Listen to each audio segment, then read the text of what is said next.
We're glad to have you with us for another IEA Reporter interview. I'm Dave Harbison, the Communications Director for the Idaho Education Association. There are two very important committees meeting this summer with IEA representation on both. IEA Vice President and Boise Education Association President Stephanie Myers is serving on the state's School Reopening Committee, and the IEA's Political Director, Matt Compton, is on the Digital Divide Committee. We thought it would be helpful to have them share some insight about the work being done by these committees. And Stephanie, let's start with you. Who exactly is serving on your committee and what are the objectives?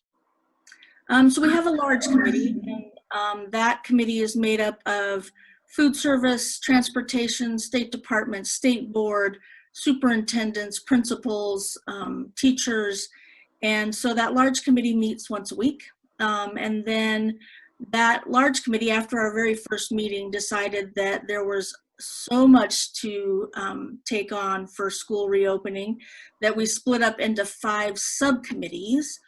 And in those subcommittees, some of them are pretty self-contained and others have reached out to different members of our education community to add to the committee. So for example, I'm on the subcommittee for staffing. And so we felt that we need to get, in addition to a nurse and a superintendent, we wanted a large school district principal, a small school district principal, an elementary teacher, and a secondary teacher to add to the wealth of our knowledge. And even since then, we've added a teacher who is immunocompromised, and so she has a different lens that she brings to our committee. So the committee is pretty big.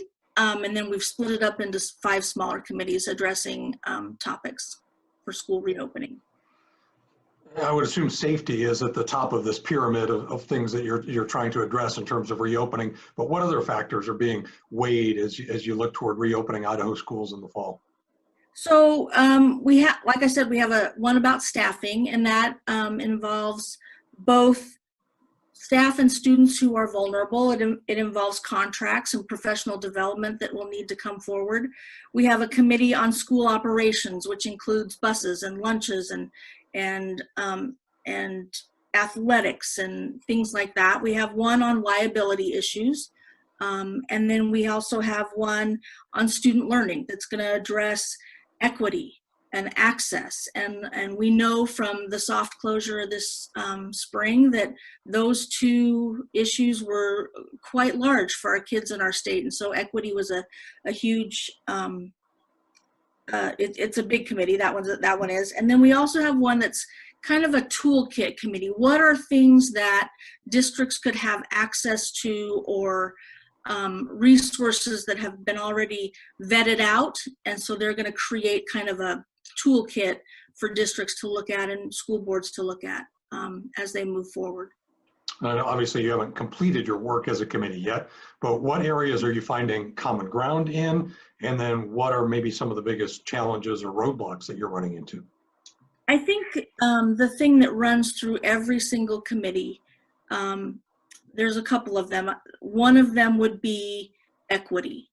Whether that's equity in staffing, equity in access, equity in internet service. I think that is a huge piece of what we're dealing with. The concern about students and staff safety, parents who need schools to be in session so that they can work. And if they can't do that, then how do we support them? How do school districts support their communities in educating their kids? And a lot of that requires, that community collaboration and conversation. We'll talk more about that technology and access piece with Matt here in just a minute, but just Stephanie, if you would, what's the timeline for your committee? What might be actionable items that come out of it, recommendations, direction, and then kind of once you've completed your work, what might the next steps be?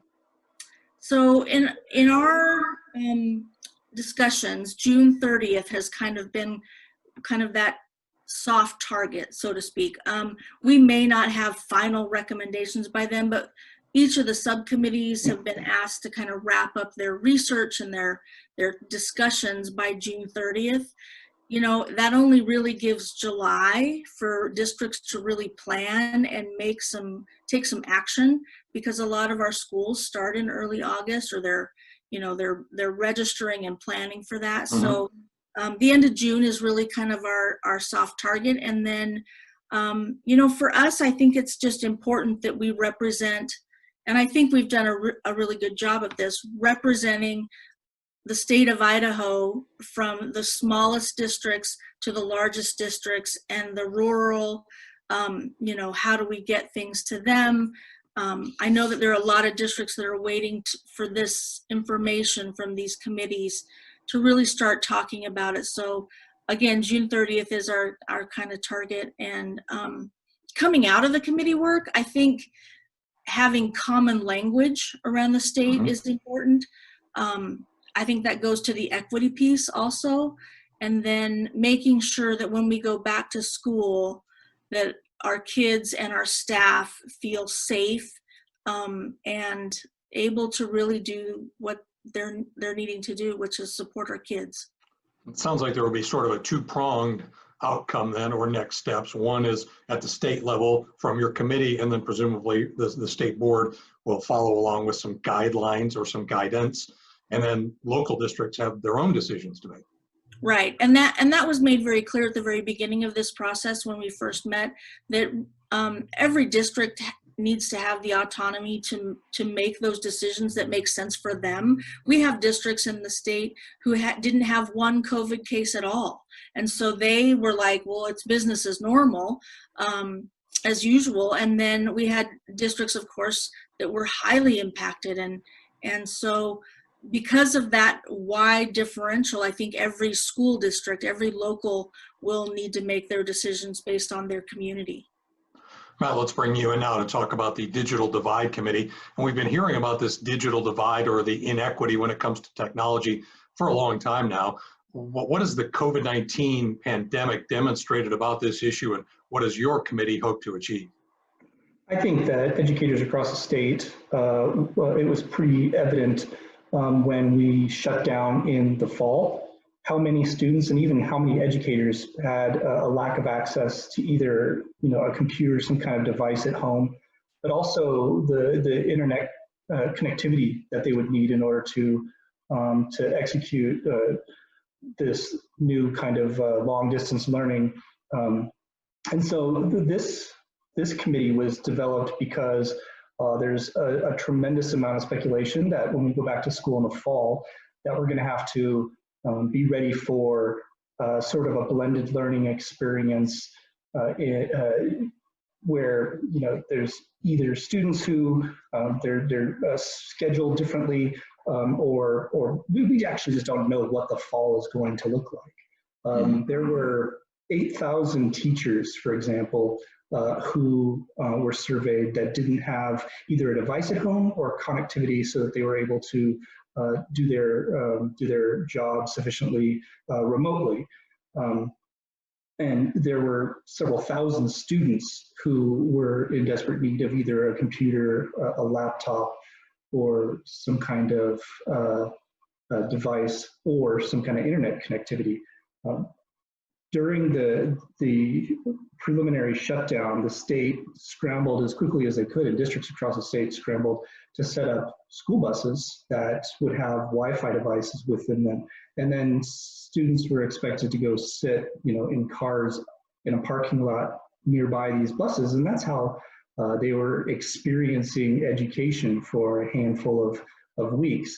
And so the state is looking for ways where they can be ahead of a potential closure, a soft closure at the beginning of the school year. And this really is to address equity for students. It's about making sure that students and educators have the tools necessary so that they can participate in, you know, teaching and learning in the fall. So districts did the best that they could under very trying circumstances during the shutdown in the spring, in an emergency kind of situation. Your committee then is looking at how do we move from whatever we did in that emergency status to more of a long-term viable solution. Right. With the CARES Act money, was like $1.25 billion that came into the state. The government is trying, the state government is trying to find ways to use those resources to patch holes in a system in anticipation. And so they expect to use a good deal of those resources to make sure that students have the technology, they have the internet access, and that there is some kind of learning management system that these students have access to so that they can kind of receive the materials from their teachers.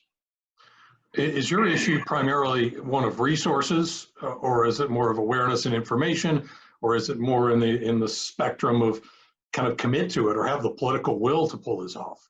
I think it's all three of those. I think so. I sit on two committees. One is really about what's an appropriate learning management system, but also one is a communications, and so making sure that teachers. I sit with the School Boards Association and the Administrators Association on a communications committee to make sure that that information is getting out to stakeholders and have an understanding of what the state is doing. But the resources themselves, the financial resources themselves, have to be divided up. And so we're trying to account for what is the immediate need. But the flip side of this coin is that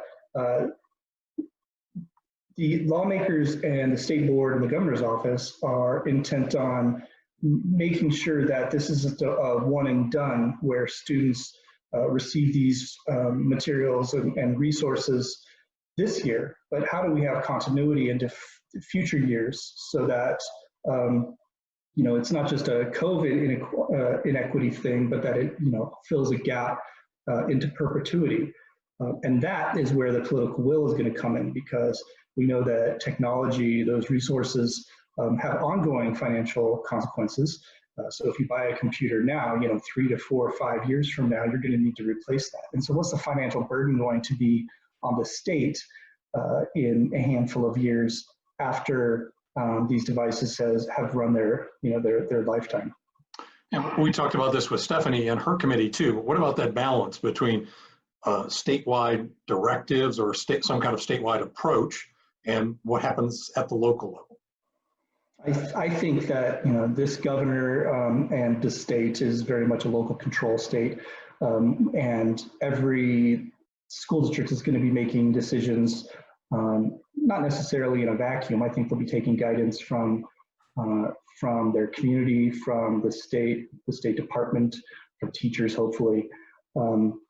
But I think specifically this committee is designed to make sure that whatever districts need when fall comes, when it comes to that digital divide, that it's not saddled on the backs of those local school districts who are making hard decisions with how to expend their finite resources now, and leveraging those federal resources so local districts can operate come the fall. And I think these are conversations and investments that need to be made on the technology front. But as I talk to IEA members around the state and educators, and I'm sure you have too, many of them talk about we need to do this, but it's not a substitute for hands-on classroom learning where I can talk to my students face to face and interact with them. Is that still the belief of the vast majority of people that you're dealing with?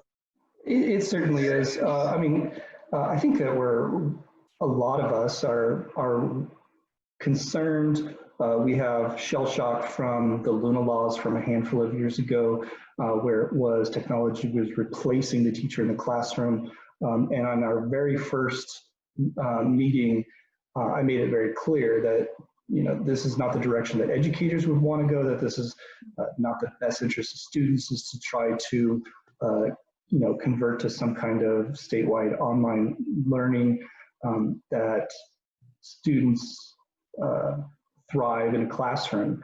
And it was mutually agreed upon, for the most part, from all of the partners who are on this committee, that was the case.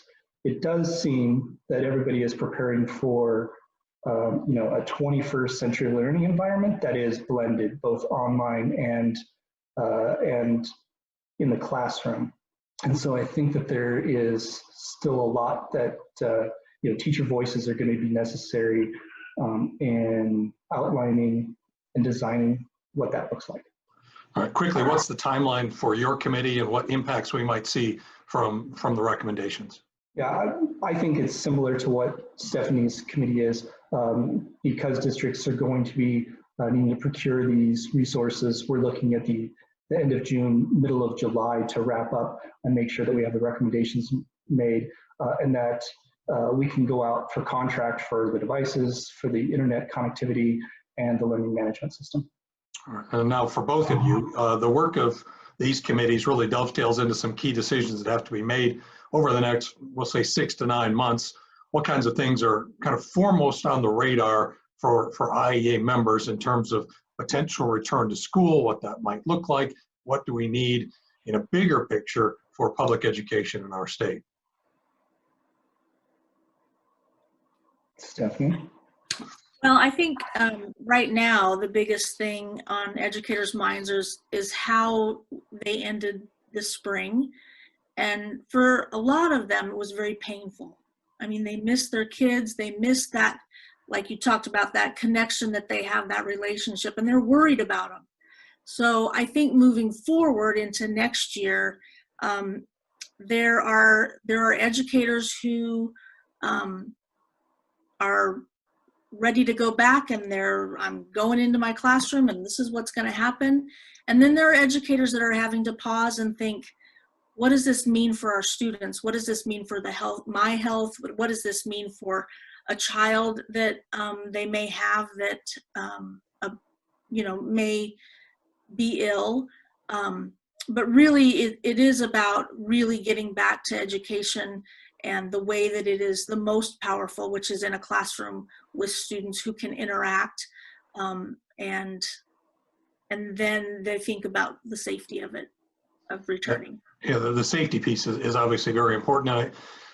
And to me, it's almost an obvious given that providing students that have been through so much here over the past few months, just so much trauma or uncertainty, that giving them a safe, stable school environment to return to in the fall would be the best thing in the world for most of them. So that's the top priority. But how do we make that happen from a safety standpoint, Matt, in terms of how does the state make sure we have nurses and healthcare workers and that school buildings are being cleaned and disinfected and that we have the flexibility for vulnerable staff and students to maybe opt out if they're concerned or if there's an issue.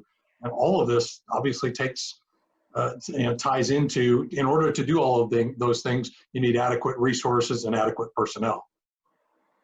I think that I'm not putting all my eggs in one basket, but I do believe that there's going to be an additional federal stimulus bill that comes along that helps prop up school districts and local municipalities.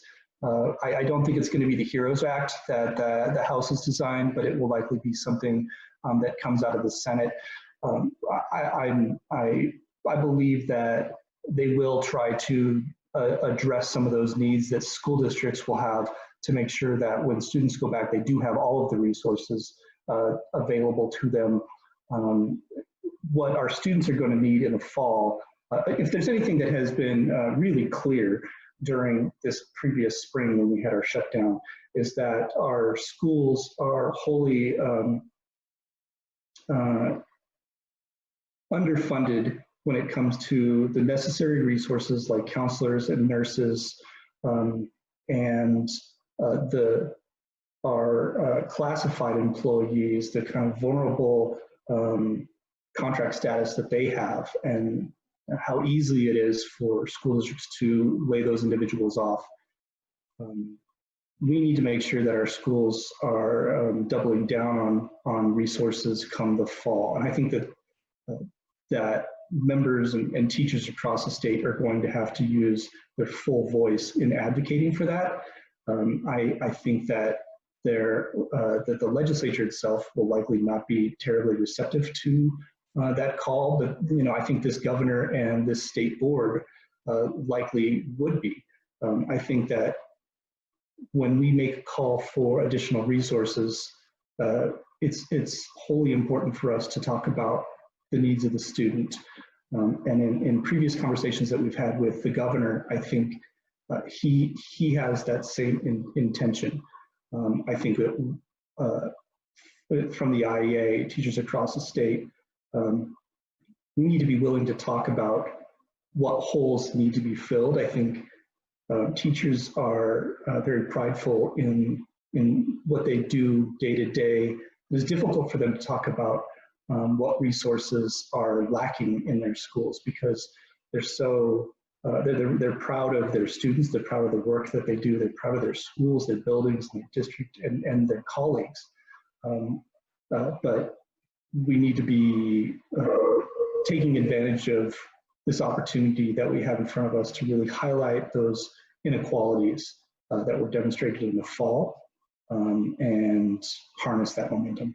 I do want to talk about the legislative session and how that might impact things even further going forward. But before we do that, Stephanie, Matt mentioned counselors, and I wanted to ask you, since you spent a lot of time in the classroom and worked in special ed as well, the mental and emotional health of students, and then the ability to provide services for those students that need special education services. How does that factor into both short-term and long-term where we need to take this?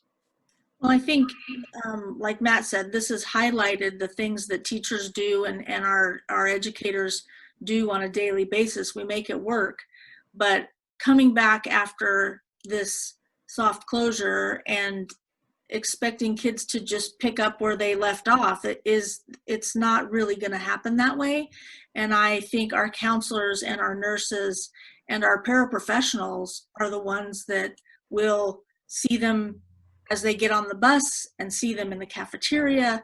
They'll see them in the hallways, and every student is going to need every one of us, every educator, to support them, because the social and emotional piece of it, there are some families that having a soft closure was fine, and they turned on the internet and they turned on the device and everything was fine. And then there were kids out there, and a lot of districts know exactly who those kids are, and they were the ones that we worried about. We worried about feeding them. We worried about making sure that they had access. We connected with them.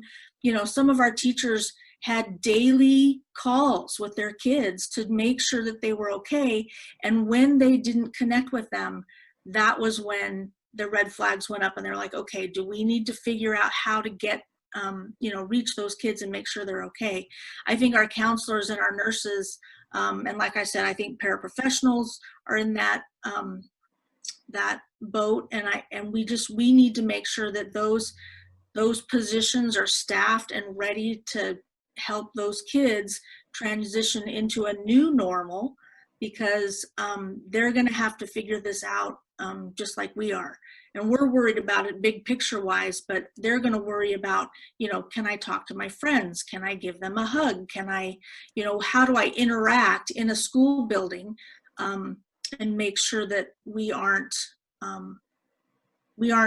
jeopardizing the relationships that kids have in a building, and that may be the best relationship that they have. And so we need to support that with all of our staff. Let's fast forward about 6 or 7 months when the legislature comes back to Boise to do their work, and they, to a large degree, hold the purse strings for public education throughout the state. And for all of us and many educators, we're hearing this refrain of, well, the last recession was so devastating for public education. We're just now climbing out of it, and we just can't go back there because of the COVID-related recession. Matt, you, in your role with the IEA, you speak with elected officials all the time. What kind of sense do you get from them Is that reality for them, or is it just for us? I hate to ring the bell of doom and gloom. I think it could be potentially worse. Not so much as we don't have the financial resource to invest in schools or continue to invest in schools, but instead there'll be a call to divest in education because of how well things went during that soft closure, where lawmakers are going to say that that students were well taken care of when they were learning from home, and so we probably don't need to put the resources into brick and mortar schools, that we should be encouraging more students to look at online options. I think that call is already being made by some think tanks and organizations, and I believe that there has been a push, at least over the last 5 years or 6 years, as long as I've been with the IEA, to slow the funding of education. And by some measures, some more vocal organizations have talked about defunding schools. But I think that clamor gets louder during the next legislative session, particularly in the House, which I believe will be a little more conservative than this previous session. We'll hear people talking about all of the good things that happened during the spring, all of the successes that parents had in homeschooling their students. There are already calls for folks who say that if school looks different going into the fall than it did last fall, meaning if there are staggered schedules, if there are protocols in place to be mindful of the COVID-19, that they simply just won't send their kids back there. And so they'll look at districts that have looser protocols, or they'll look at options like online charter schools. And that I think is the likely tone that we're going to go into in January. Well, and I think, as I mentioned earlier, educators would have a very different opinion about the efficacy of the online learning. And I think a lot of parents might have a different viewpoint on just how ideal a situation that was. And it's a strange juxtaposition, because we know that there's already been a 1% holdback from the spring. There's probably a minimum of a 5% holdback at the statewide level for the next school year. And to make matters worse, the economic uncertainty created by the pandemic makes it virtually impossible for local districts to pass their levies that are termed supplemental, but in no way, shape, or form are they supplemental. They're essential to districts to be able to go about their business. So you can't pass it at the local level, which would seem to indicate that the state needs to step up and really invest more in public education and not less. Yeah, I think that's absolutely the case. And I think it will take parents and teachers, it will take communities to push back against the legislature if there are any heavy-handed measures to defund or unfund or slow funding for education, come 2021. And Stephanie, you as the Boise Education Association president and a former teacher yourself, know how educators feel about this issue of compensation in the state of Idaho. We're just making traction on compensating our veteran teachers and retaining quality educators here in Idaho. And if the doom and gloom that may be around the corner, and hopefully that's not the case, we really risk another round of losses of our educators to surrounding states and to other professions, don't we? Yeah, and I think what's scary about that is that people have to make decisions. They have to make livelihood decisions for their families. And if they feel like the state of Idaho doesn't honor and appreciate and fund their profession, their calling, and a lot of teachers feel that their job is more of a calling than just a job. if they feel like that's not being valued, then they're going to have to look elsewhere. And for Idaho, that could mean every state around us, and they will find those opportunities, because funding is important, and to have veteran educators in a district means the world to that system, because you're not continually having to train new teachers as they come in. And so when we can recruit teachers to stay and then retain them, it is better for kids in the long run. It's always better for kids. So clearly a great deal of work yet to be done, both by the committees that you two are working on at the statewide level this summer and through the political process in the months ahead. So we'll stay tuned, as they say. Thank you both very much for the work you're doing on these committees and for joining us here on this IEA reporter interview. Thanks, guys. Thank you.